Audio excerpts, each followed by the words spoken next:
Good evening and welcome to the first official Democratic debate of the mayor's race. I'm Dominic Carter of New York One News, coming to you live from Jazz at Lincoln Center. Tonight, we are making history. This debate is being brought to you live in English on New York One and on WNYC Radio, AM 820, but also in Spanish on New York One Noticias, and in Mandarin on New Tang Dynasty Television, and tomorrow it will air in Korean on the Korean channel and in Cantonese on the New Tang Dynasty Television. Before we begin, I should say a few words about the organization sanctioning tonight's event, the city's Campaign Finance Board. The board is an independent, nonpartisan city agency which administers the campaign finance program and publishes the New York City Voter Guide, as well as administers debates. This program gives public matching funds to candidates for city office who agree to limit contributions and spending and provide full disclosure of their finances. To qualify for public matching funds, citywide candidates must have a minimum level of public support and by law participate in debates which are sponsored by media outlets selected by the board. Tonight's debate is being sponsored by New York One, New York One Noticias, New York City Newsday, and WNYC Radio. The second Democratic primary election debate will be held on Wednesday, September 7th at 7 p.m. on Channel 4, WNBC. Now, our panelists tonight who will question the candidates are Dan Janison of New York City Newsday, Andrea Bernstein of WNYC Radio, Rita Nissan of New York One, and Juan Manuel Benitez of New York One Noticias. We will now introduce the four candidates. The order in which they will stand and be speaking was randomly selected earlier today. We welcome former Bronx Borough President Fernando Ferrer,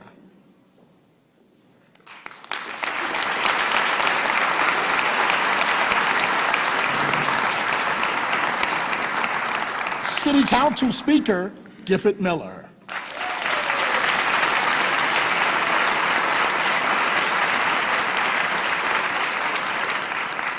Congressman Anthony Weiner,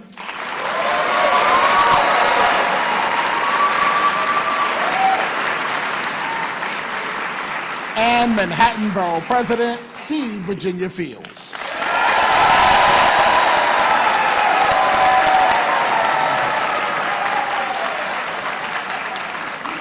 Good evening, everyone.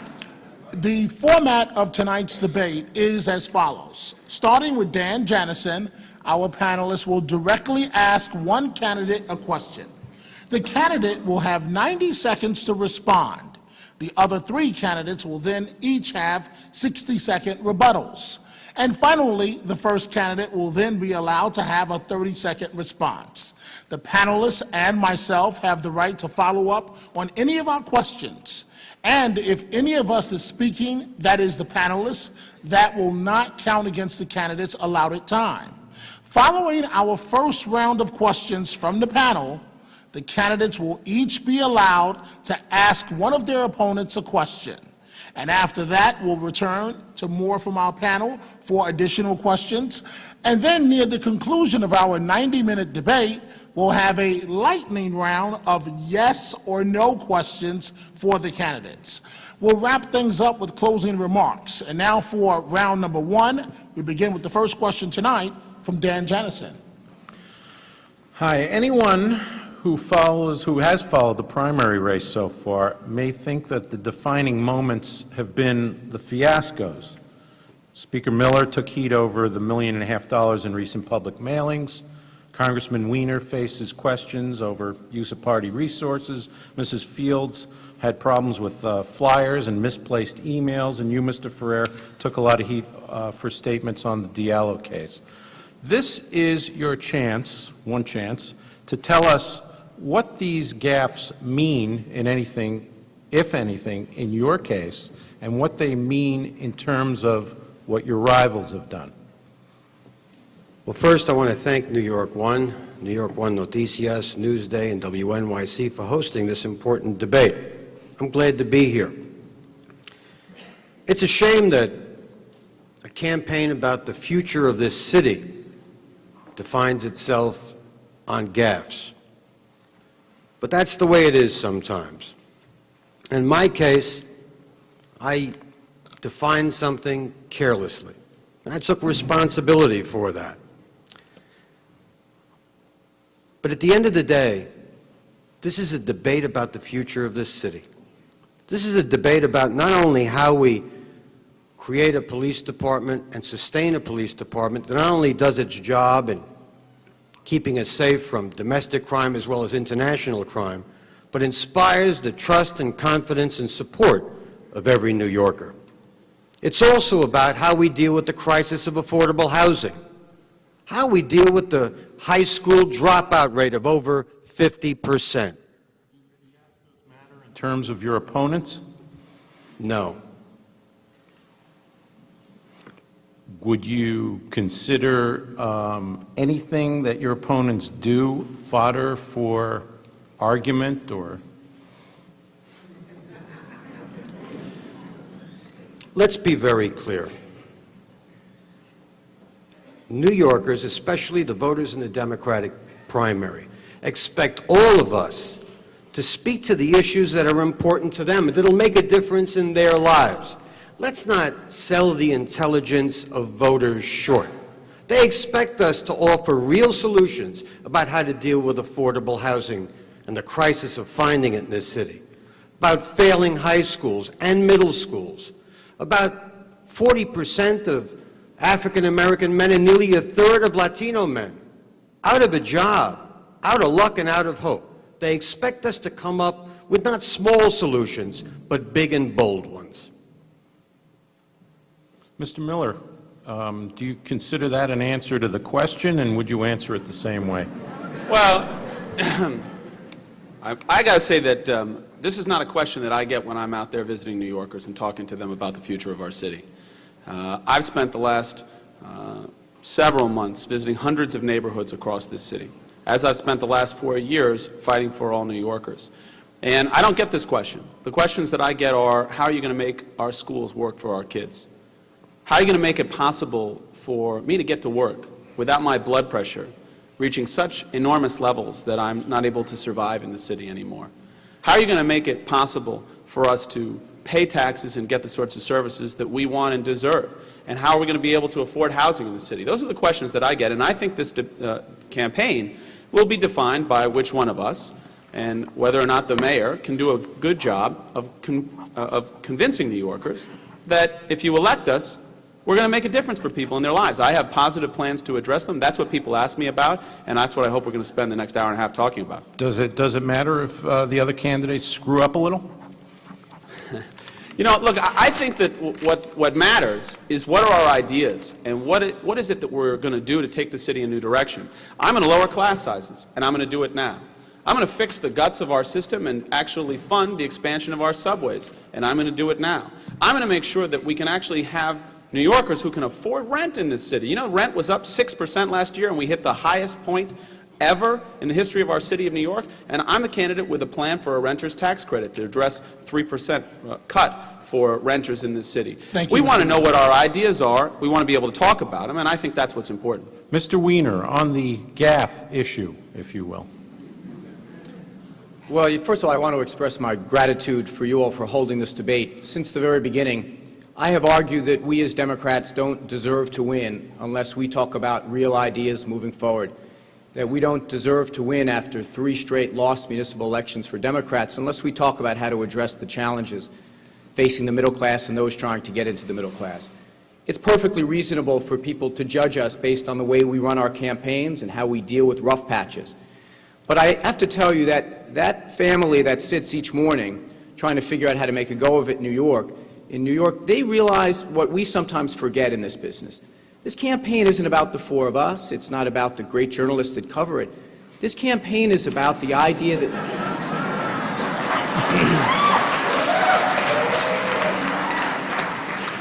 this campaign is about the idea for generations Each generation makes life a little bit better for the one that passed. And they do it by working hard, by rolling up their sleeves. Those voices deserve to be heard in this debate. They want to hear, for example, how you plan to bring down taxes. That's why I proposed a 10% tax cut on anyone making less than $150,000 a year. So stumbles will not matter? No, I don't think, look, I don't think that stumbles are irrelevant. They should be covered, and I think that how we deal with them should be covered as well. But I think we Any all examples? have... Pardon me, sir? Any examples? I think that we have to focus like a laser beam, not on what someone does with a flyer or what someone does with a gaffe, but what they're going to do with the future of this city. That's what this debate should be about, and I want to thank you, hopefully, for getting the process part of this discussion out of the way early so we can focus on things like how we pay teachers more, like my mother. Okay. Mrs. Fields, your philosophy on the matter of mistakes on the campaign trail. They should be covered, but certainly not for 2 full weeks on a photo. How much do you think today's email will get? That should have been a one-day story to point out what happened. And indeed, I took decisive actions immediately, and despite that, it went forward. However, I do believe that it is important that we talk to voters about what we will do as a mayor. Not one person out in the general public has asked me a question about a photo. In fact, they have been turned off by the fact that it has been covered for such a long period of time. But what they do want to know, But you did point out... they do want to know, how will we put the chronically unemployed back to work? They do want to know, how are we going to provide housing for seniors and increase opportunities for our students? You did take a shot at Mr. Ferrer regarding his slip-up, as I recall. Again, when asked the question about the flaps, obviously we do answer. And I had a different point of view from Freddie Ferrer with respect to that, the killing, the death of Amadou Diallo. And I did respond. But beyond that, I do not believe that the gaffes, the mistakes should define the campaign, so much so that other issues are not addressed. And that is what has happened. Mr. Ferrer, would you like 30 seconds to respond to the others? This isn't about getting into an argument with my Democratic colleagues. Our argument is with Mike Bloomberg. Our argument is a fundamental difference with the way we look at this city as Democrats and the way he looks at this city as Democrats. Let's keep our minds focused on that, shall we? Thank you. And thank you very much, Mr. Ferrer. Our next question is from Andrea. Speaker Miller, the median family income in this area is about $63,000, but recent studies show the average home in Manhattan costs $1.3 million, and the other boroughs are not far behind. To ease this demand, do you support requiring developers to set aside a percentage of newly constructed units for middle-income housing? And given the fact that you've accepted hundreds of thousands of dollars from real estate interests, why should middle-class New Yorkers trust that you'll stand up for their interests? Well, middle-class New Yorkers should trust that I'm going to stand up for their interests, because that's precisely what I've been doing for my entire career in the City Council in the last 4 years as Speaker of the Council. As Speaker of the Council, I have been the most pro-tenant leader that this city has seen in a long time, at least. As Speaker of the Council, I passed legislation. In fact, tomorrow we'll be overriding the mayor's veto of legislation to protect Mitchell-Lama and Section 8 tenants.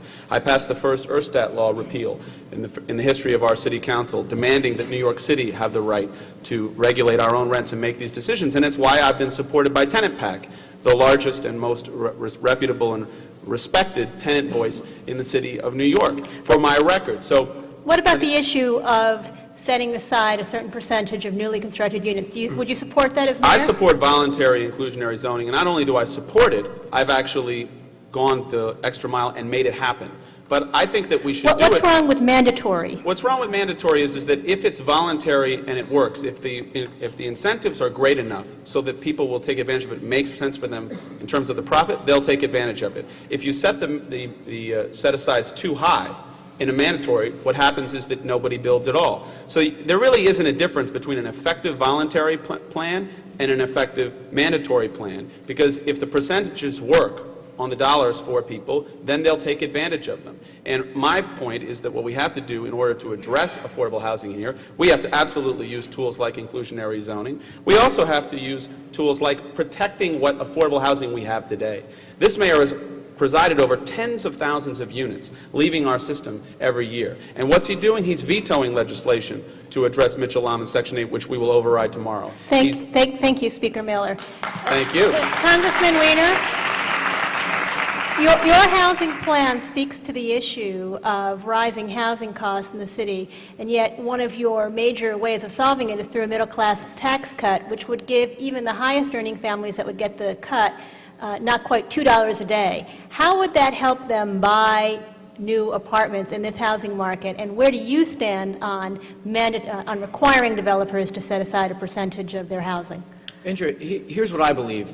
I believe that this city has recently, the DNA has changed. To be a city that stopped focusing on the middle class, on those struggling to make it into the middle class, on valuing work and energy, to we now worship, it seems, at the altar of every big developer that comes through town. We have to change that ethos. We have to get back to the place that we realize, you know what, a developer who used to have trouble making it with an 80-20 formula, 80 of market rate housing, 20 for low income, they can make a very healthy profit with a 60-20-20. 60% at market rate, 20% for middle-income families like mine, and 20% for those making somewhat less. So is that what you support? I support requiring developers to do that? Just finish, yes, I believe that what we should be doing is, in addition to giving a 10% tax cut on anyone making less than $150,000 a year, we should require that anyone that gets a variance of a building of a certain size, there has to be a public benefit returned. You know, on Queens Boulevard, on Queens Boulevard, not far from where I live in Queens, there's a giant new high-rise going into place that got a rather substantial variance from the city to allow them to build so high. Do you know how many middle-class units are going to be in there? How many low-income units are going to be in there? Absolutely none. I don't believe that we're at that point now that developers are taking such a great chance. When you invest in New York in real estate, you're doing very, very well for yourself. All we're saying is help give the middle class a break as well. Borough President Fields, do you support requiring developers to set aside a certain percentage of newly constructed units? And if so, what percentage? You know, I think we all recognize that the problem of affordable housing is the number one problem in this city. And in order to build affordable housing for middle class as well as low income residents, we are going to have to subsidize it. And in subsidizing it, we're giving developers tremendous subsidies and support, including vacant land. So I do support mandatory inclusionary zoning because... What percentage do you support? How high should it be? I've looked at it from several perspectives. In some instances, 30%, 25%. I think it depends on the neighborhood, because in some communities where I call for mandatory inclusionary zoning, the percentage might not be, in terms of need, as high as other areas. So I have supported it in some communities as high as 30%. But given the fact that the city must invest in order to build affordable housing, and my plan for affordable housing calls for those investments, using Battery Park city dollars, continuing with the $100 million commitment to the Housing Development Corporation now, continuing with that amount, using a portion of revenue from tax lien sales. Thank you. All of these are public dollars, and for that, developers must give something back and make it a mandatory. Thank you, Borough President Fields. Mr. Ferrer, where do you stand on mandatory inclusionary zoning, and do you think New Yorkers should trust Mr. Miller given the hundreds of thousands of dollars he's taken from real estate interests? I'll answer the first part of your question only.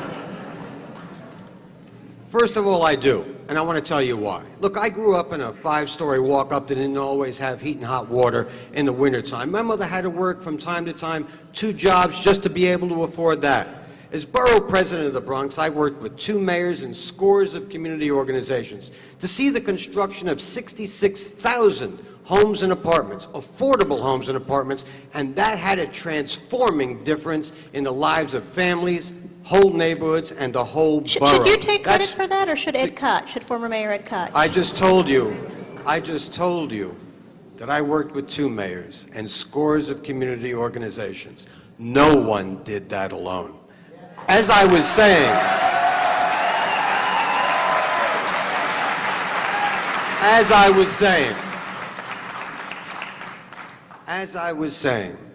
I support 30% mandatory inclusionary zoning, but much more than that. I put forward a plan to build and maintain the affordability of 167,000 units of housing with a mix of inclusionary zoning, closing the loopholes of tax incentives that have left millions of dollars worth of development value on the table. We're building luxury housing in every corner of this city, but not enough affordable housing in every corner of this city. Thank you. Thank you very much, Mr. Ferrer. Mr. Miller, did you want to make a 30-second rebuttal? Yeah, I would like to. First of all, let me just say that it's great to talk about making set-asides happen. I actually have a record of making that happen. Over the last 8 months alone, in the rezonings that have come before the council, we've forced almost 8,000 units of affordable housing through those kinds of set-asides. And this administration started out opposing them, and I forced them to give in and make it happen. And second, let me just note, I've received contributions from more than 5,000 individual donors, and I won't apologize for raising the money that's necessary to be competitive in this race with somebody who's going to spend $100 million. But the question is not whether you trust me or my record. The question is, what is my record, and who are independent people, and what are they looking at it? And the tenant PAC, having endorsed my candidacy, I think speaks volumes about the fact that I have a record of standing up and fighting for tenants and people in this city, and that's what really counts in this race. Thank you very much, Mr. Miller. And thank you, Andrea. And now we turn to Rita Nissan for the next question. Rita? Thanks, Dominic. This question goes to Congressman Wiener. Congressman, there has been no terrorist attack in New York City for nearly 4 years. Is that because the terrorists are not trying, or because the police department has done a good job preventing one? Well, I have to tell you something. We should be very proud of the fact that our police department, the best anywhere, has done a remarkable job. Frankly, they have done a remarkable job despite some of the challenges that they faced. You know, we have a 13% reduction in the number of police officers today than we had in 2001. That is a result in part because President Bush and his Republican cronies have eliminated the COPS program. Do you know they won't allow us in the federal government, Department of Homeland Security, to pay for overtime funds that we need for the New York City Police Department? Do you know that the MTA has been sitting on $600 million of security funds and not spending it? Part of the reason I believe we need to have a fighter back at City Hall is that this is a choice between an active model and a passive model. Mike Bloomberg has been passive. Mike Bloomberg has sat back. Can you imagine the difference if he stood on the stage at Madison Square Garden welcoming his Republican brothers and sisters during the convention and excoriated them for not giving us the sufficient funds for Homeland Security? So, Congressman, given these lapses, though, that you say the mayor has, then, do you feel then, under the mayor's leadership, that another terrorist attack is inevitable? Oh, certainly not. But I'll tell you what I don't believe. I don't believe that safety is something that starts and stops. You can't say we're safe. Safety is a continuum. This is why I support raising the number of police back to the 2001 levels. This is why I'm the sponsor of the COPS program in Washington to get the federal government off the sideline. This is why I was the person that put out a specific plan for making our subways safer. Safety is a continuum. Mike Bloomberg, Commissioner Kelly, every man and woman in the police department deserve credit for keeping us safe. But we also have to realize we have to constantly be fighting to do more. Washington, George Bush, the Republicans in Washington, and his Republican friend here at City Hall has made us less safe, not more. Thank you, Congressman. Madam Borough President, your response?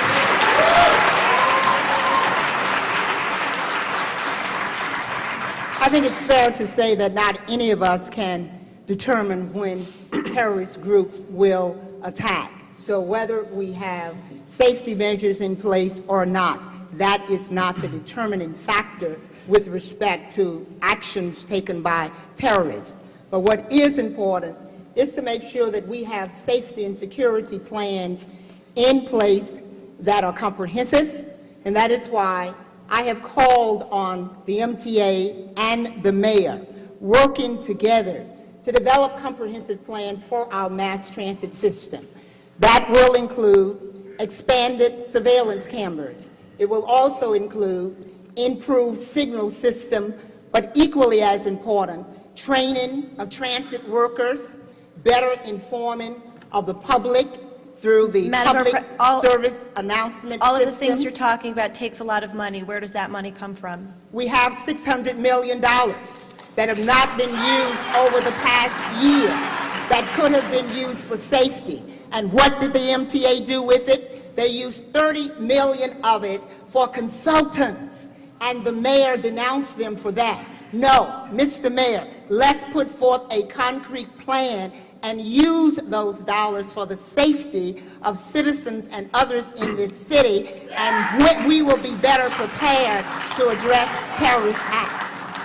Thank you, Mr. Ferrer. Your response.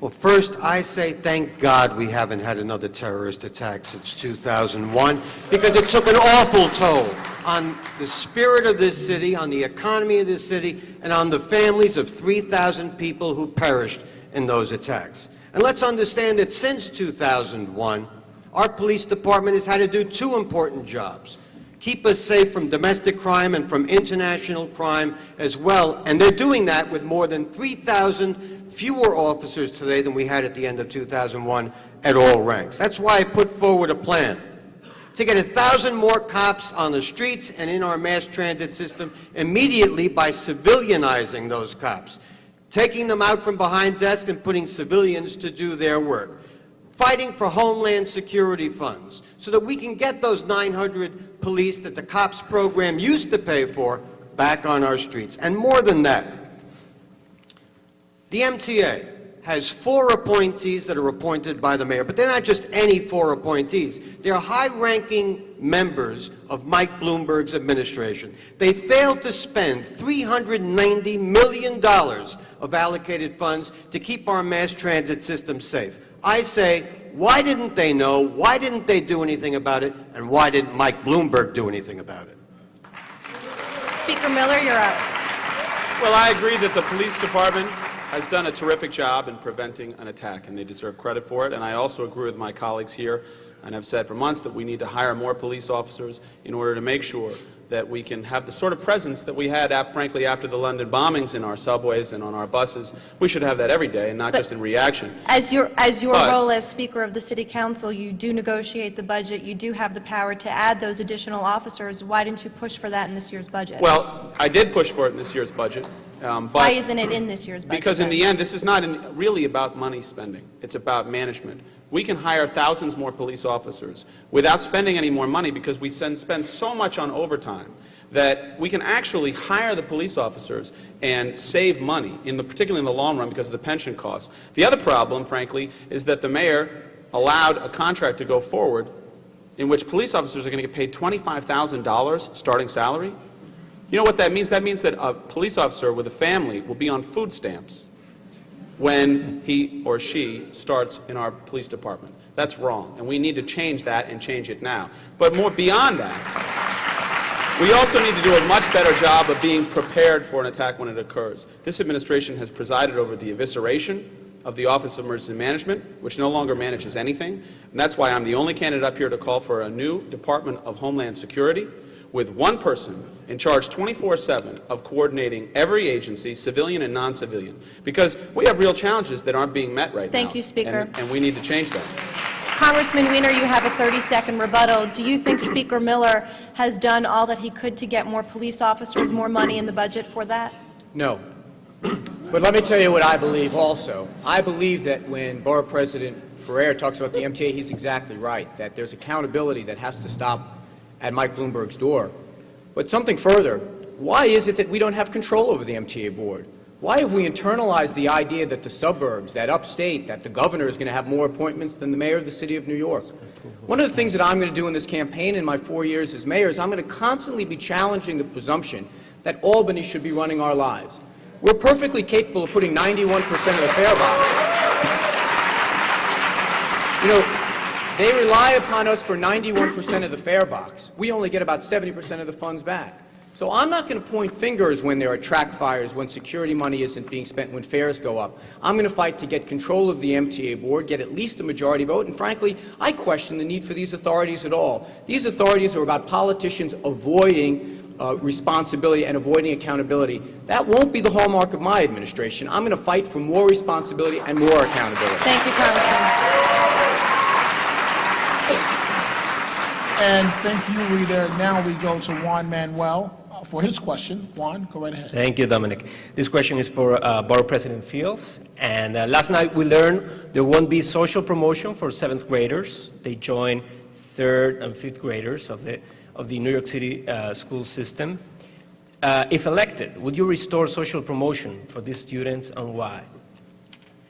I think that no one supports social promotion, and I certainly do not support social promotion, which means passing a child on when they have not learned. However, focusing on social promotion is not the approach that, as mayor, I would take.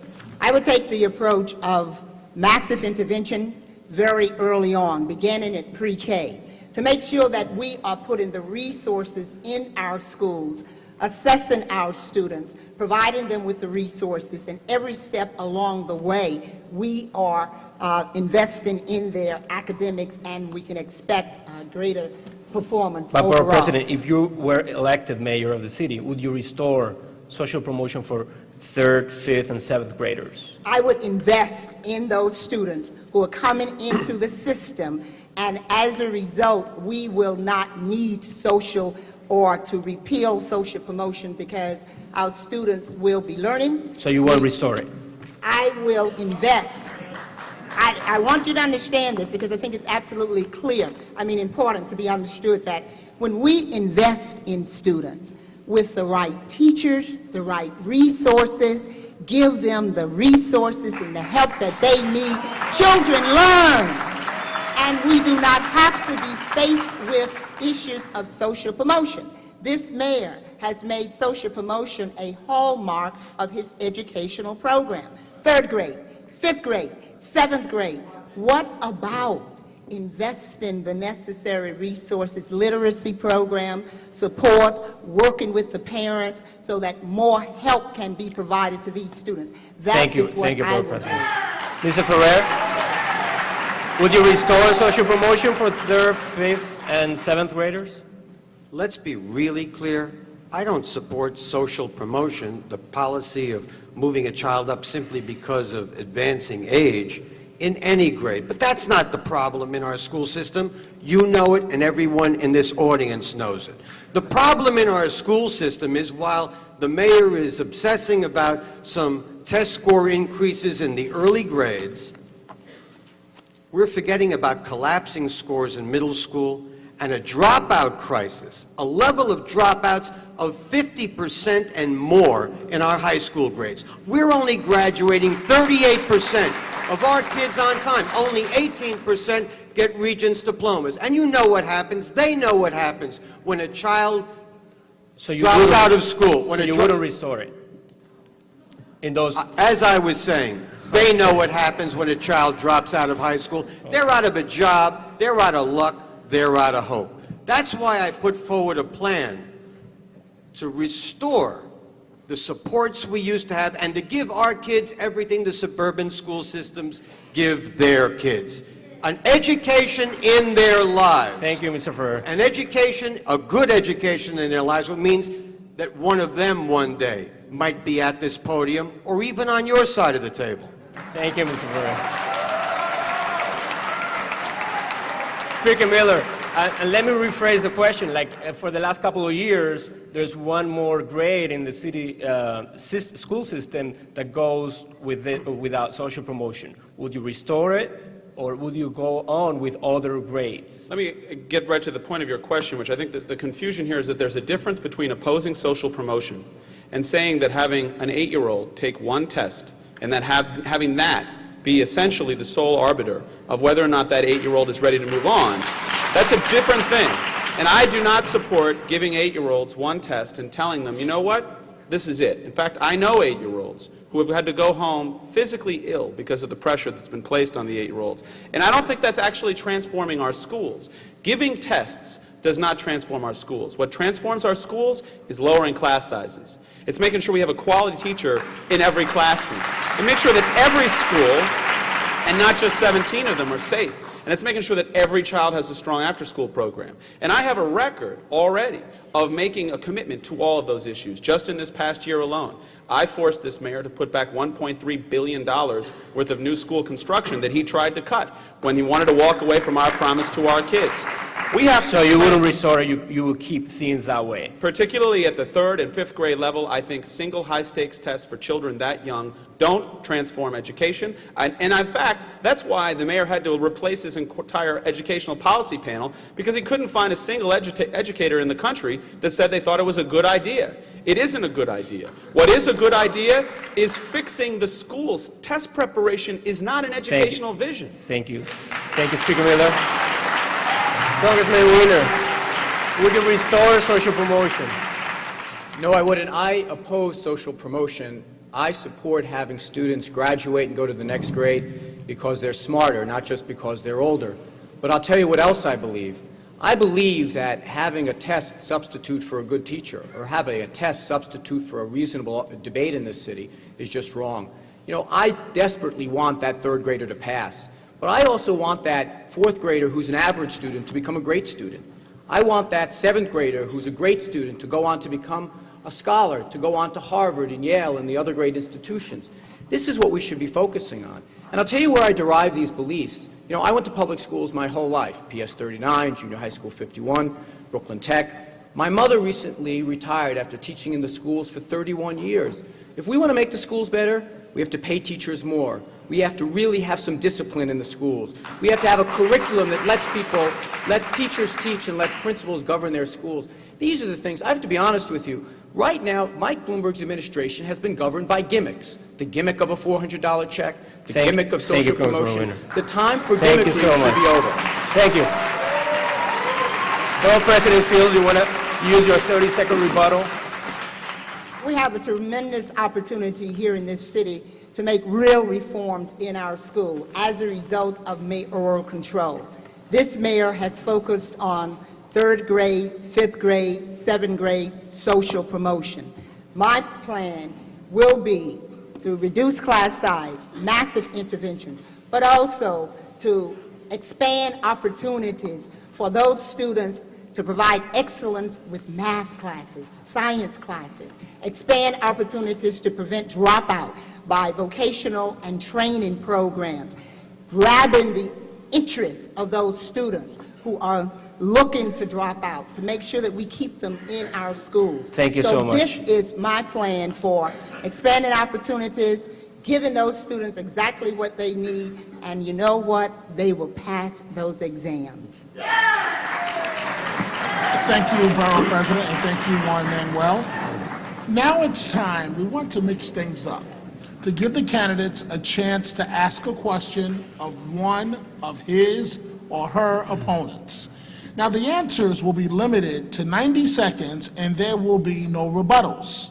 We will begin the questions with you, Mr. Ferrer, and who would you like to address your question to? Well, I have a question of my colleague Gifford Miller. As you know, Mike Bloomberg promised the construction of 65,000 units of affordable housing in the city to meet a housing crisis. To date, he's only built slightly over 10,000 of them. Now, I put forward a plan to build and keep affordable 167,000 units of housing. What's your plan to do that, and how will you pay for it? Well, I think what we need, thank you for the question, affordable housing is, I agree with you, and I think all my colleagues here, a terrible crisis.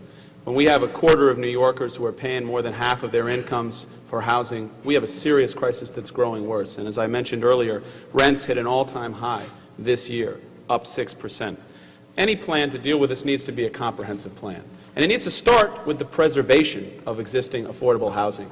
It's one thing to build 10,000 units, and then if you're presiding over the departure of tens of thousands additional more, affordable housing units. You're not moving in the right direction, and this city isn't. And that's why I fought to protect rent control and rent stabilization, and tomorrow we'll pass legislation over the mayor's veto to protect Mitchell-Lom in Section 8. Second, we need to do something about rents in this city, and I have a specific plan to provide a renter's tax credit for people up to $100,000 income in the city of New York, 3% of their rents. The first tax credit for rentals in the history of our city, which is amazing considering that millions of New Yorkers live in rental apartments. Third, we need to devote more money towards the construction of housing. I've done this as Speaker in the Council, adding tens of millions of dollars to our capital budget, and when I'm mayor, I'll continue that by drawing down funds like the Battery Park City Trust Fund. But fourth, we also need to use tools like the set-asides that Andrea asked about, which I have effectively done as Speaker of the Council, and I will expand when I'm mayor of the city of New York. We have to make a difference on this issue because people are struggling, and I agree we need a comprehensive plan to address it.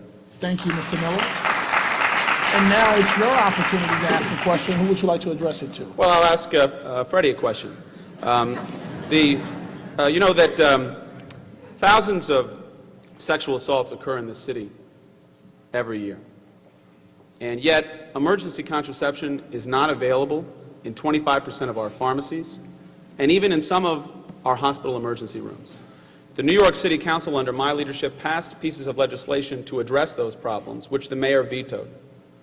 And then he had the temerity to, this past couple of weeks, criticize Governor Pataki for vetoing legislation to protect emergency contraception for all women in the state of New York.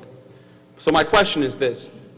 First, do you think that was hypocritical of the mayor? And secondly, what do you think we need to do in order to make emergency contraception available to every woman in the city of New York? Why, yes, Gifford, I do. And thank you for the question. But the second answer, the second part of that question is important as well. The governor should have signed that piece of legislation. This is one of the few things he could have done to have proven that he really did want to make the right kinds of health choices for women and wanted to give women the right kinds of tools to make those health choices for themselves. Okay, thank you, Mr. Ferrer. And now we turn to you, Mr. Weiner. I, too, have a question for former Borough President Ferrer. Mr. Ferrer, you and I have had a public disagreement about the role of taxes in our relative plans, and I have said repeatedly that I think if we want to move our party in a direction where we start winning some of these municipal elections, that we need to offer some new solutions. Yesterday, as part of my financial plan, I put out a list representing about a 5% reduction in what I think are wasteful programs in the city. Can you name three specific programs in the city budget that you would cut? Well, first, Anthony, I'm glad you're feeling better. And second, I don't think we have a disagreement at all. And that's because what you've characterized as my housing plan, for example, is not a tax on the middle class, and you know that. I've pointed that out to you before. What I've talked about in my education plan, the way to fund it, because I don't think it's right to propose a plan and not propose a way to fund it. Ask the global investment community, that is, investors from Tokyo to Boulder, Colorado, to make a penny's worth investment in the future of our kids and the economic future of this city. But let's be really specific. And here's where I think, again, you and I will agree. Mike Bloomberg has been absolutely silent on the issues of Medicaid reform, while George Pataki wants to throw women and children off of Child Health Plus and Family Health Plus and close hospitals. We should be talking about going after the waste, fraud, leakage, and duplication in that system, because savings of that magnitude would almost literally wipe out our structural deficit. This is a case of a mayor who's going bail for all of his Republican friends in Washington and Albany and forgetting that he works for 8.1 million people in this city. Not a Republican president, not a Republican Congress, and certainly not a Republican governor. Thank you, Congressman Weiner. And now, Borough President, well, just for the record, before we continue, you said you're glad that Mr. Wiener's feeling better. Just, can you tell us what happened earlier today as it relates to your health? Well, every candidate has their pre-debate ritual. Mine is to visit my neighborhood emergency room on the way to the debate. And I just want to say to all the folks at Parkside Hospital, they're doing a terrific job. Thank you. I just want to note that I was at home at the time. I had nothing to do with it. But the Freddie Ferrer Ouija board works better than I thought, frankly. Okay. Borough President? And indeed, we are all very happy that the congressman is here with us. Well, I guess Freddie is the man tonight, because my question is going to Freddie. Freddie, it has been reported from different times that you've taken different positions on the matter of choice and death penalty. And I'd like for you to clarify for everyone tonight, what is your position on choice and the death penalty? Certainly, Virginia. You know, in the course of a 25-year public career, I've taken stands on a great number of issues. On choice, it's very simple. Abortion should be safe, legal, and rare. On the issue of the death penalty, I believe in the moratorium, given the differences in the representation of defendants, prosecutorial abuses, the suppression of exculpatory evidence. But let's go to the heart of the matter. I've also taken positions on some important issues, like when Rudy Giuliani tried to insert himself into the mayoralty for 90 more days. I took a position that said, no, we have to respect our constitutional traditions and the tradition of the orderly transfer of power. And you know, in some cases, I've expressed those words clumsily and badly. Like all of us, I'm a human being. But like all of us who've been in public life a long time, you answer questions that are put to you and you do the best you can. Over 25 years, I think I have a pretty good batting average. And thank you, candidates. Now we return to our panel, and we'll begin with Andrea. I, too, have a question for Mr. Ferrer. Former Borough President Ferrer, the mayor of London, not too long ago, launched a program charging every vehicle that enters that city's center about $10 during peak times. It has widely been seen as a great success at easing traffic congestion. Early in his administration, Mayor Bloomberg considered a similar idea for tolls on the East River bridges, but never pursued it. Good government groups say such tolls would be an important new revenue source and would also help solve Manhattan's traffic problems. Has the time for so-called congestion pricing arrived in New York City? And if so, what's your plan? If not, why not? Well, there are some dissimilarities between London and New York City. One of the obvious one is that they drive on the wrong side of the street. The other obvious one is it's not as big as New York City, not as complex as New York City. Now look, I'd like to get more cars off the roads of Manhattan, especially off of crosstown traffic, where it's quicker to get crosstown walking. No, it's quicker to get crosstown walking slowly than by car. It sounds to me like you're saying the time for congestion pricing has not arrived in New York. No, why is that? No, I think asking for higher tolls on bridges and tunnels, as the MTA has begun to do, is the appropriate thing to do. But putting tolls on the East River bridges, even Mike Bloomberg walked away from that because he knows one other thing. There are people in this city who work hard every day, who depend on their vehicles to make deliveries or get into work. We've got to find a way to get them to use mass transit, but I'm not going to be the one to say they can't earn a living in New York City. Mr. Miller, where do you stand on so-called congestion pricing? Do you think it's a good idea to reduce traffic in Manhattan? And if you don't think it's a good idea, what do you think is the way to reduce traffic in Manhattan? Well, we have some congestion pricing, as you know, Andrea, by encouraging Easy Pass and making it a slightly less expensive way to come across our bridges. And I think that we should be looking at those sorts of incentives for trucks and for other kinds of traffic. But in the end, I don't think we should put tolls on our East River bridges. And I think the real solution is to fix our subways. You know, this is an administration that has been silent about this issue, completely silent. We have signals in our system that are from the Prohibition era, and the MTA plans to fix them by 2030. Don't worry. 25 years from now, you'll get good service. This is a serious crisis that the mayor has to address, and I'm the only candidate up here who has said exactly how I would fix the guts of our system and pay for the expansion by bringing back a progressive commuter tax on people that work in New York City but don't live in New York City, and devoting that money directly to fixing our subways and our buses and making them run once again. I can't tell you how many people come up to me every day and say, just get me to work on time. That's it. Just get me to work on time. That's what a mayor's supposed to do, and that's what I'll do when I'm mayor. Thank you, Mr. Miller. Congressmember Wiener, why is it fair that people from Brooklyn and Queens should get to avoid paying tolls while people from Staten Island and people from New Jersey should have to pay tolls? Well, why is it fair that every time there's a challenge in this city, people want to raise taxes on the middle class? That's what this would be, a regressive tax on middle-class New Yorkers in Brooklyn and Queens and Staten Island and, frankly, in Long Island and everywhere else. You know, if you want to reduce congestion in the city of New York, I have a plan. First, we are a city of remarkable capabilities, and we're also surrounded by water.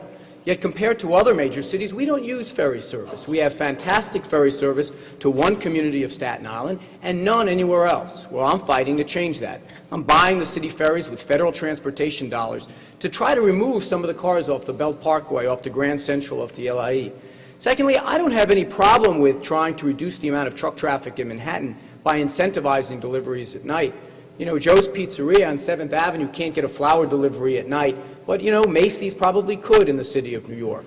We have to have more New Yorkers, and frankly, the entire city of New York, do what I did, which is buy a hybrid car. You know, we should reduce the amount of environmental toxins being dumped into the air as well.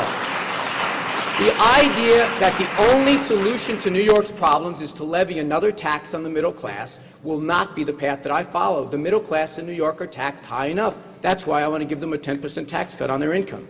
Borough President Fields' congestion pricing, once again, has worked well in London, and many businesses like it because it's very easy to get around during the day on buses and taxis. London is not a city which is surrounded by water, as is the island of Manhattan. Why should congestion pricing not come to New York City? Actually, I'm open to it. I'm open to the idea of congestion pricing because it will reduce traffic at certain times of the day, and it will, of course, increase revenue that can go towards better enabling our mass transit to be improved. I am opposed to charging tolls for East River bridges. I think that it would be strictly unfair to people who live in this city and have to pay from Brooklyn just to come into Manhattan or from other areas. And I don't think that that is the way that we should look to improve our transportation system.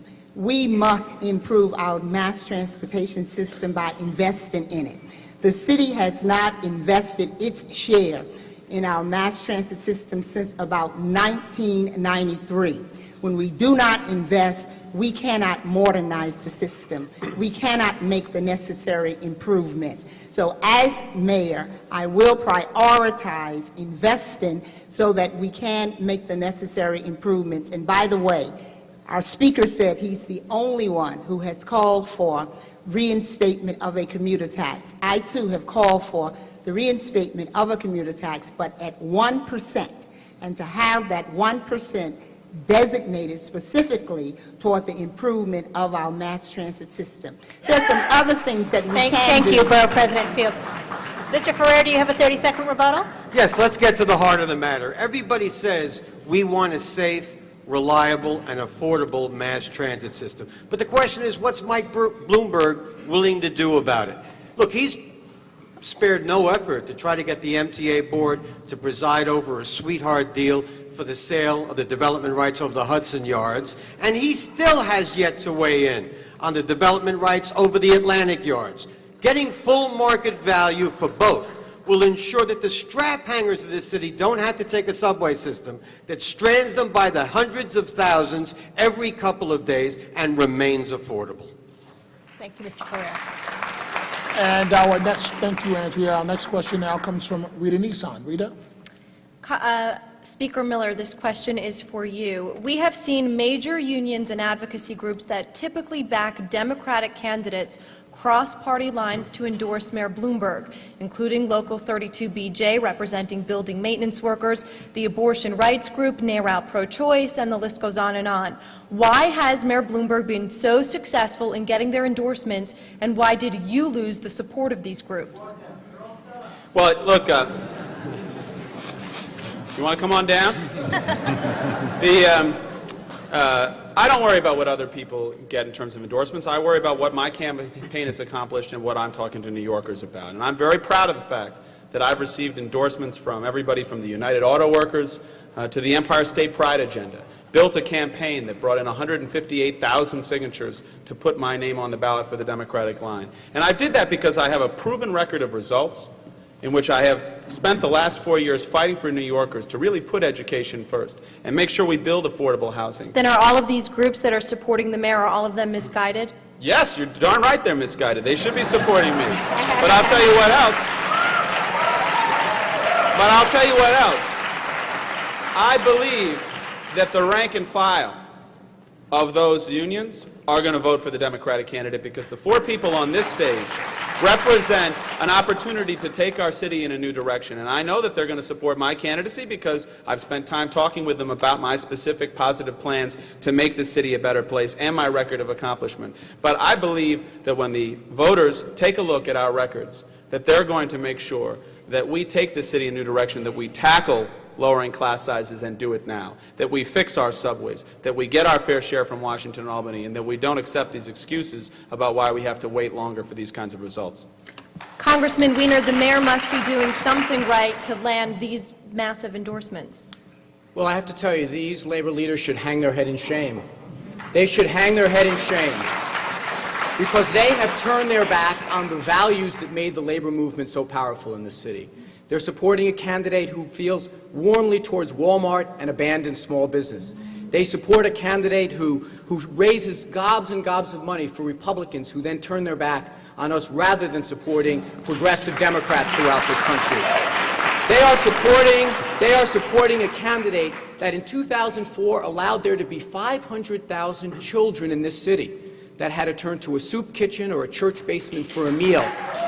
This is the candidate that they are supporting. They are supporting a candidate who stood up at Madison Square Garden and urged everyone to vote for George Bush, saying that he was the best candidate for New York. The heads of these unions should hang their head in shame. But I have to tell you something else should happen. Every one of their rank-and-file members that have been abandoned by their leadership should walk away from these union leaders and vote for one of these candidates up here. Madam Borough President,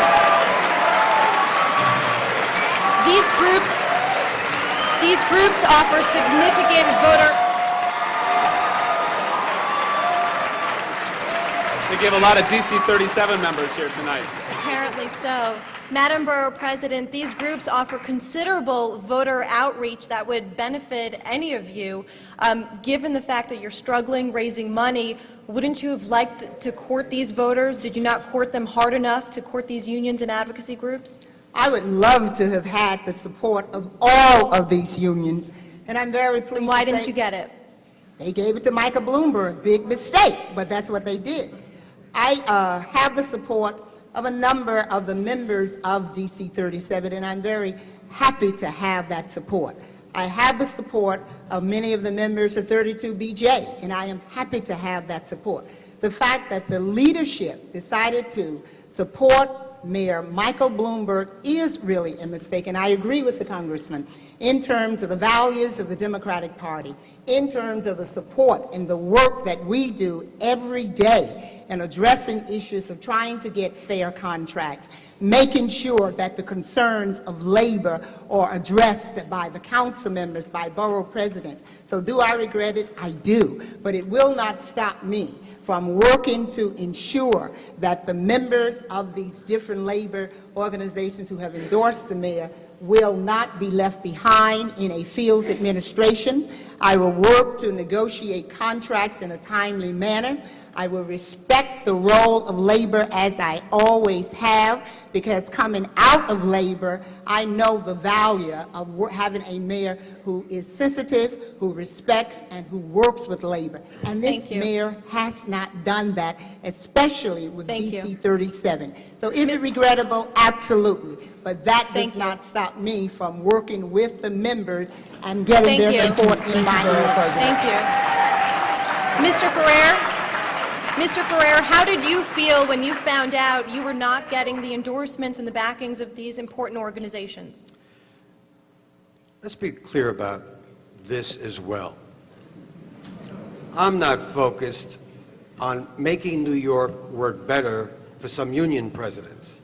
I'm focused on making New York work better for the rank and file of those unions. But did you court these union presidents during the campaign? I am Did you ever have asking conversations with them? everybody. I am asking everybody for support. But at the end of the day, Rita, the people who are going to respond to a vision of this city that says, I want to make it easier to find a decent place to live at a price that you can afford. I want to make it better so you can send your child to learn in an excellent school in your own neighborhood. I want to make it better so that when I'm mayor, I'll negotiate a fair contract with you, because your contract shouldn't wait as your bills do not wait for 3 years. So I got to tell you something.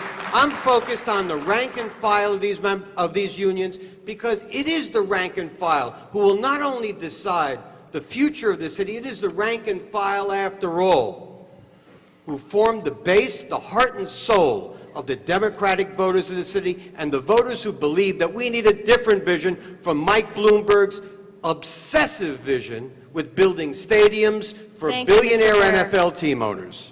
Thank you. Speaker Miller, you have a 30-second rebuttal if you'd like it. Well, I just want to note again that I'm very proud of the fact that I have the support of the United Auto Workers, CWA 1182, UFCW. In fact, just yesterday, the DC 37 retirees endorsed my campaign. But look, let's be realistic and real about this. What's really happening here is that these unions aren't engaged in Mike Bloomberg's campaign. He's spending $100 million in creating his own apparatus. And they can't, the leadership of these unions can't get their membership. So are these the leaders of these campaigns. Unions being bought then by the mayor? No. What I'm saying is that they are not engaged in Mike Bloomberg's campaign. And I'm running a very different kind of campaign. My campaign has been reaching out to people. That's why 158,000 people signed signatures for put my name on the ballot. That's why we've been building and organizing block by block and neighborhood by neighborhood, because in the end, Mike Bloomberg spending $100 million on this campaign is not going to make the difference in this election. What's going to make the difference is when people realize that they have the opportunity to take control of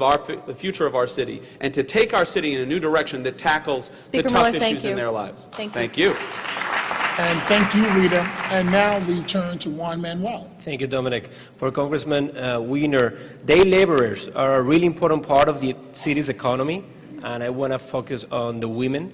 And on any given day, thousands of mostly undocumented women gather in different points of the city waiting for someone to drive them to a job. What kind of assistance would you be willing to offer these women, not only to help them earn a consistent wage, but also to ensure their security?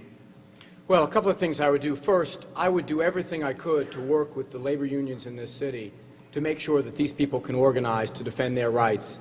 I would turn my back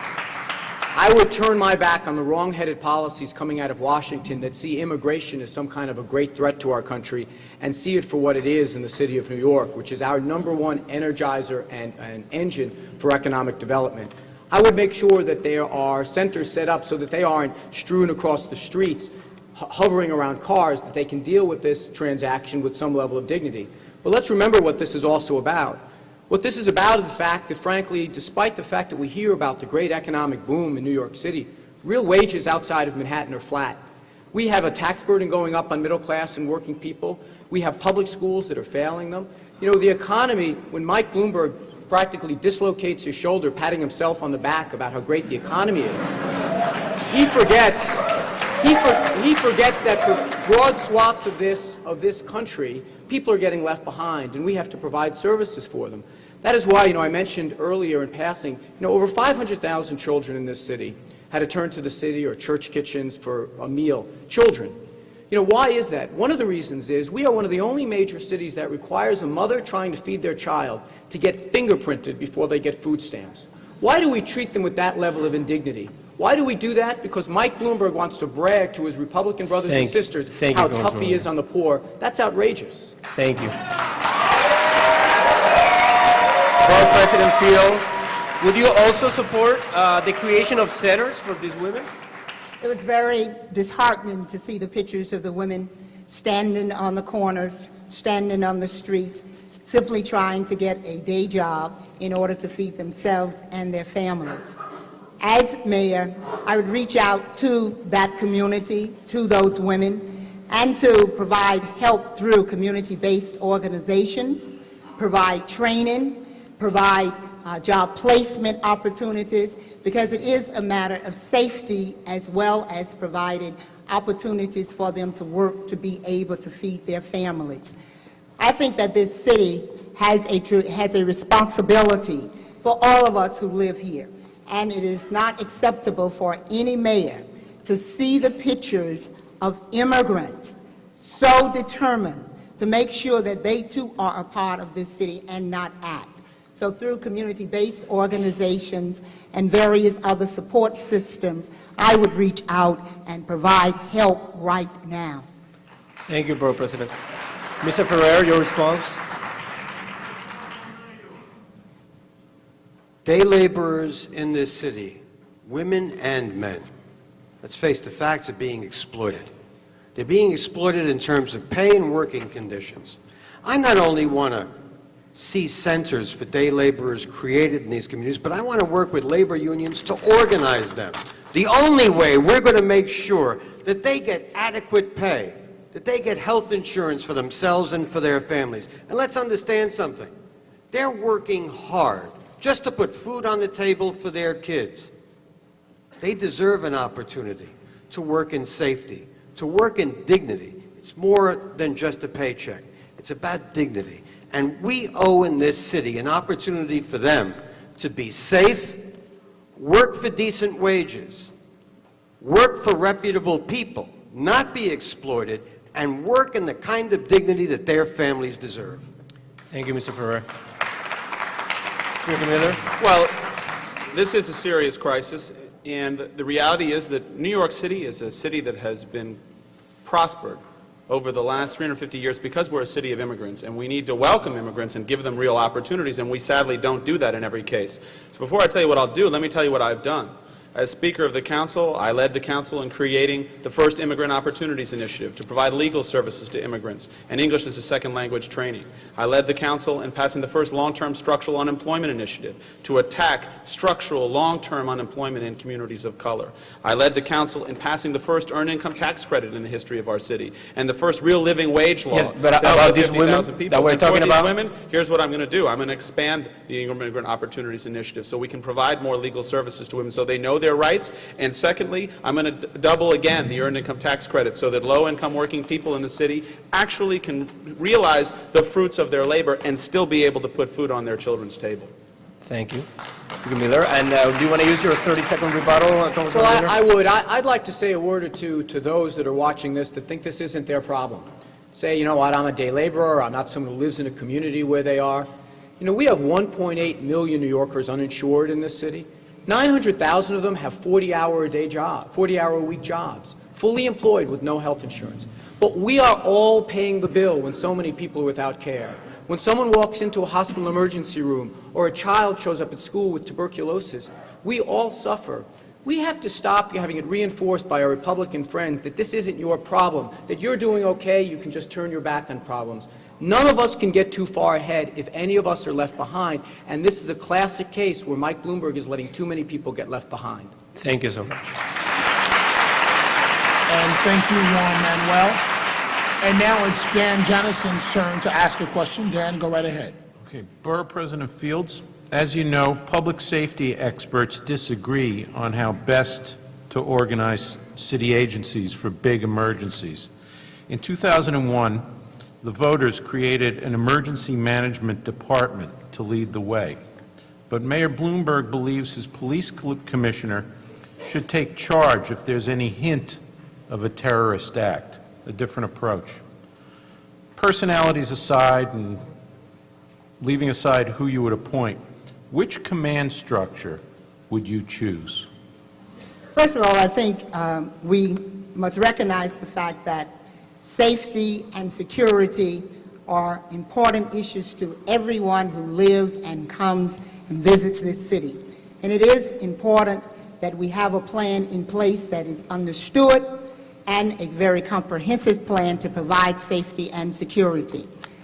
I believe that the fire department, and I'm going to answer your question perhaps more directly than you ever expected, but I believe that the fire department really should have continued with the responsibility, one, because they have been doing it.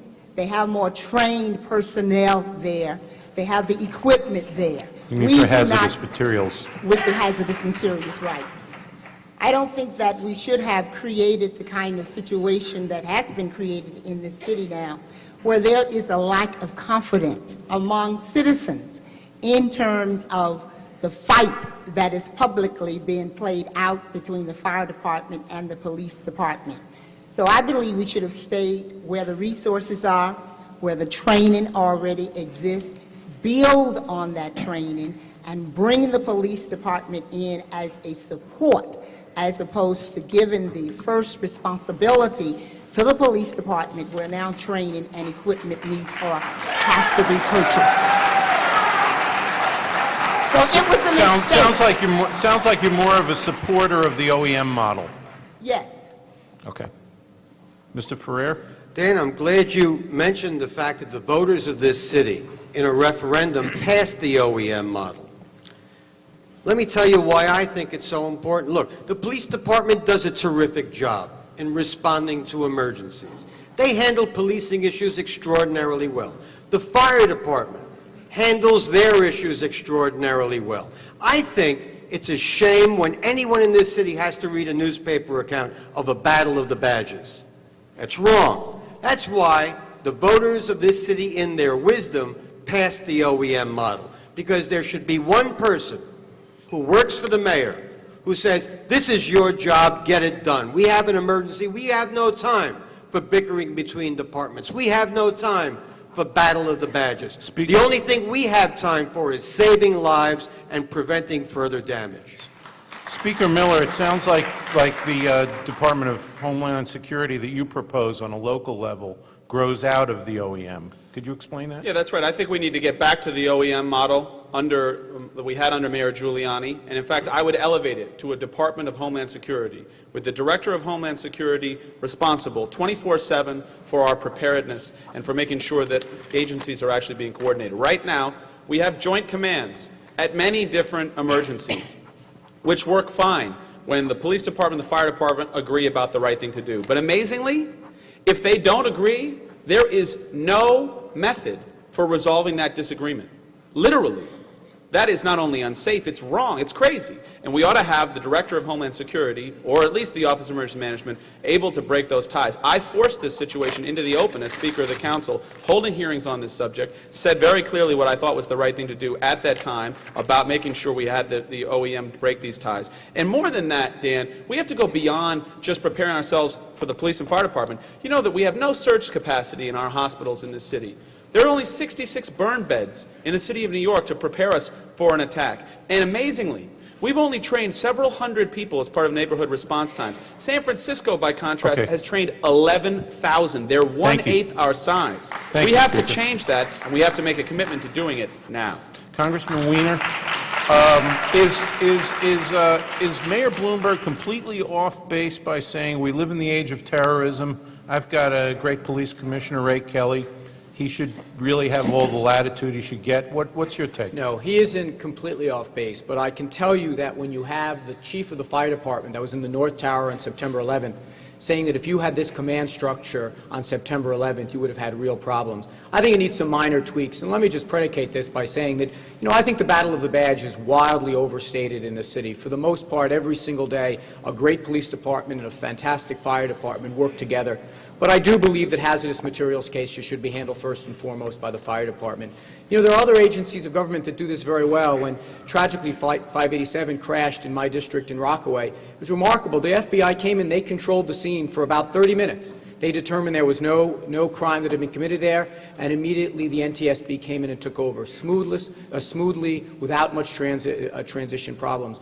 Every commissioner who is a commissioner in my administration is going to have to understand that I'm going to settle these disputes on the merits. I'm not just going to settle them based on what's the easiest way to do it. And when the chief that was in the North Tower says this is a flawed plan, believe me, you should listen to him. Thank you.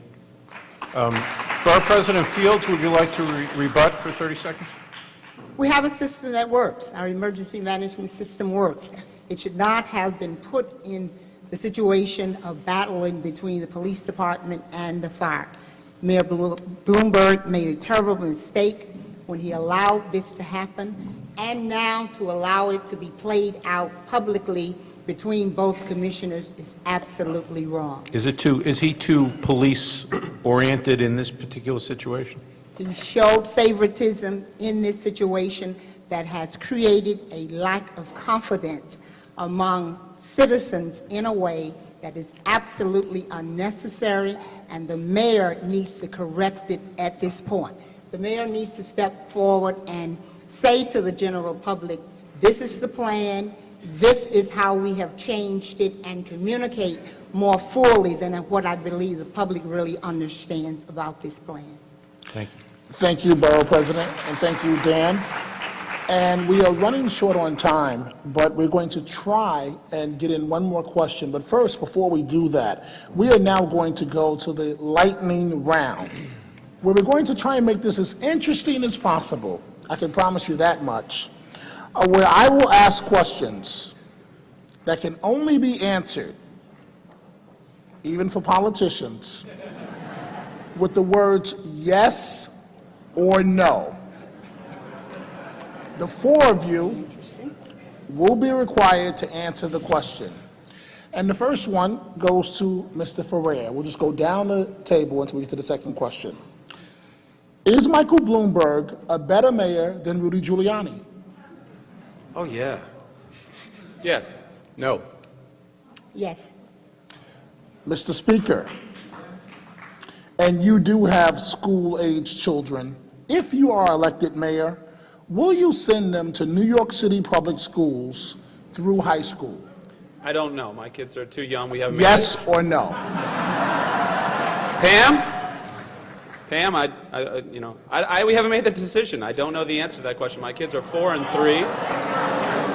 Look, let me tell you what I'm not going to do. I'm not going to give you a yes or no question to the question of where my children are going to spend the next 18 years of their education before I have a chance to look at every school. You're going to ask me a yes or no question about my children before they're of the age and I haven't had a chance to look at those schools? That's ridiculous, Dominic. Fair enough. Ridiculous. Mr. Weiner. Yes, but I need a wife first. Doesn't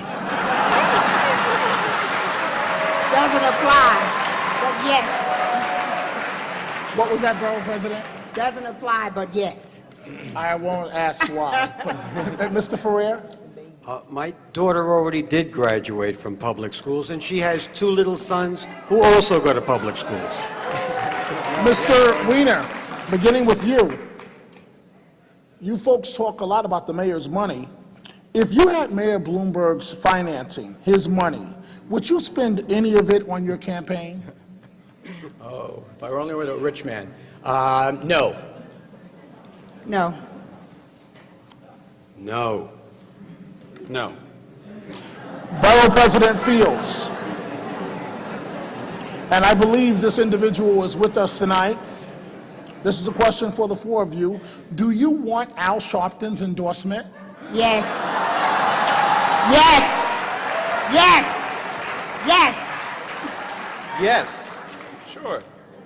I Wait, used to what was say that? no. I said sure, yes, yes. Sure. I used to say no, now I say yes. This question is for you, Mr. Ferrer. If you are elected, would you take the subway to work on a daily basis? Yes. Well, you know, it's a long walk from Gracie Mansion. No, I wouldn't. Yes. No. For Mr. Miller, and here's a tricky one here. Seems Do you like the Yankees more than the Mets? yes. Yes. Mr. Weiner? No way.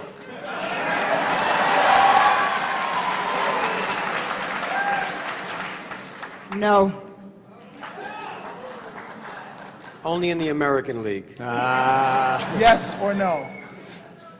You beat it out of me, yes. I believe we're up to you, Mr. Weiner. The next question is, and this is a topic that's near and dear to the mayor, the current mayor of this city. Would you reverse the mayor's smoking ban? No. No. No. No. Borough President Fields, if you had the power, would you grant amnesty for undocumented immigrants? Yes. Yes. Yes. Not all. That's a no. Sure, if that's the only choice I have.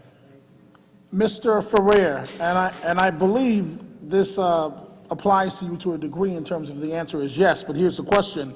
Can you imagine in the future, we know in the past you've done this, getting arrested as an act of civil disobedience? Yes. Yes. I'm going to run the police department. No.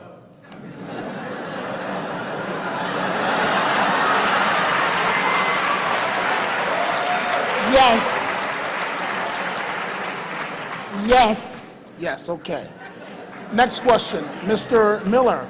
Would you sign into law the Education Equity Act, which would provide translation and interpretation services in schools for immigrant parents? I plan to pass it, so yes. Yes. Yes. Absolutely, yes. We have two last questions. Mr. Weiner. Wait a minute. I get one break here. Oh, You go first. Borough President, thank you. Have you ever crossed party lines and not voted for a Democrat in an election? Never have, never will. There you go. Never. Nope. Nope. Final question is for you, Mr. Ferrer, and we think this is a good one. Are we, here in New York City, New Yorkers, are we better off today compared to 4 years ago? In most ways, no. Yes. Yes. No. Okay. Well, that completes our lightning round of questions, and I hope our crowd found that entertaining. And so, we have reached the point where I'm going to try, we have about a minute before closing statements. And if Rita has a quick question, we will try and get this in. Go ahead, Rita. This question goes to Mr. Ferrer, I believe, about the Freedom Center at Ground Zero. As proposed, it's very controversial. The center includes exhibits on various human rights issues and space for seminars on freedom-related topics. 9/11 family members, some of them are opposed. They fear that it could be used as a forum for anti-American values. Just quickly, what do you think should be part of the Freedom Center? Very quickly, please. Look, I think there should be a diversity of views and exhibits in the Freedom Center, activities in the Freedom Center, but I think they have to be guided by a sense that we lost 3,000 people and families, and this entire city have been deeply affected. Thank you, Mr. Ferrer. Quickly down the line, please, response to the question. I think there clearly needs to be more done to make sure that we're reaching out to the families. But I think what really ought to be part of Freedom Center is a Freedom Tower, and we ought to be actually rebuilding what's happened down there in Lower Manhattan. It is just national disgrace how little has been done to rebuild, not just a memorial, but to rebuild in terms of the businesses, in terms of the heart of the plans to re-energize Lower Manhattan. Mr. Weiner? more than 3.5 years ago, Mike Bloomberg was sworn in near the still smoking embers of Ground Zero and said he was going to rebuild it. He hasn't done it. We should be talking about a Freedom Center that represents a diversity of views, but we have to keep first and closest to our heart the views of the victims for whom that area is a living shrine. Borough President. Diversity of culture, diversity that represents this great city, and clearly a memorial that reflects what happened there, keeping in the forefront of all of our minds, and working with the families to decide all of those details. Thank you very much. It is now time for the closing remarks by the candidates. You will have 60 seconds, give or take, perhaps a little less time. And we begin with Mr. Ferrer. Mr. Ferrer, you're up. Thanks. Look, I grew up in the Bronx, raised by my mother and grandmother. My first job was shining shoes. 2 scholarships let me go to NYU, so I think I know something about working hard, paying a mortgage, and working with my wife to raise a terrific daughter. Now, Mike Bloomberg, on the other hand, understands big business. But you got to wonder whether he understands the needs of everyday New Yorkers. New Yorkers who wonder about a mayor who spent 3.5 obsessed years trying to build a football stadium for a billionaire NFL team owner. But what's he done for someone who can't afford a multi-million-dollar condo or to send his or her child to a public school? I'm running for mayor because I want to build a city that works better for every New Yorker. Now, I know, of course, a mayor's got to make the tough decisions. He's also got to make the right decisions. And he's also got to make the kind of decisions that give us hope. Hope that we can get a decent place to live. Hope we can send our child to learn in a great school right in our own neighborhood. That's the kind of mayor I want to be. With your help, that's the kind of mayor I will be. Thanks for inviting me. Thank you very much, Mr. Ferrer. Mr. Miller. Well, Dominic, you know, I spent last year teaching once a week in an 8th grade social studies class in Long Island City. And what I saw there were the problems that have resulted in 550,000 kids failing in our schools every day. Overcrowded classrooms, kids that weren't ready to learn. And I've spent the last several months traveling to neighborhoods all over this city, talking with New Yorkers who are struggling to find housing that they can afford, to find jobs that provide for their families and to grow old with dignity and respect in this city. And, you know, I feel a tremendous sense of urgency about solving these problems. I know we can do better, and that's why I'm running for mayor. And I have a proven record of results. If we're going to hire a mayor to tackle these tough problems, then what we ought to do is hire somebody with a proven record of delivering results. As Speaker of the Council, I brought together the most diverse legislature in some ways in the country to pass living wage laws and earned income tax credits and make a difference for New Yorkers. And I want to just say this. I know I'm not asking for a small thing. I'm asking for the opportunity to be mayor of the city of New York. And if you give me that chance, I will not let you down. Thank you very much, Mr. Miller. Mr. Weiner. Thank you very much. Let me tell you a little bit about who I am and what I plan to do as your mayor. Who I am is the child of a middle-class family in Brooklyn. My mother's a school teacher for 31 years. My father, a neighborhood attorney who literally hung a shingle outside our home. I went to public schools my entire life. Had the great honor of working for Chuck Schumer for 6 years as my entree into politics, served in the city council. And then I've had the high honor of representing the people of Brooklyn and Queens in the United States House of Representatives. That's a little bit about who I am, but let me tell you specifically what I plan to do. I'm going to make you 2 promises. One, I'm always going to come at problems with real ideas. A 10% tax cut on anyone making less than $150,000 a year, paid for by reducing waste by 5%, paying teachers more and making it easier to get the worst teachers out of our schools. But I'll tell you something else. I may be moving into Gracie Mansion in a few months, but I'm never going to forget where I came from. And where I came from is a middle-class, hard-working family from Brooklyn and Queens. That's who I'm going to be looking out for every single day as your mayor. My name is Anthony Weiner. Thank you, Mr. Weiner. Borough President Fields. Thank you, Dominic.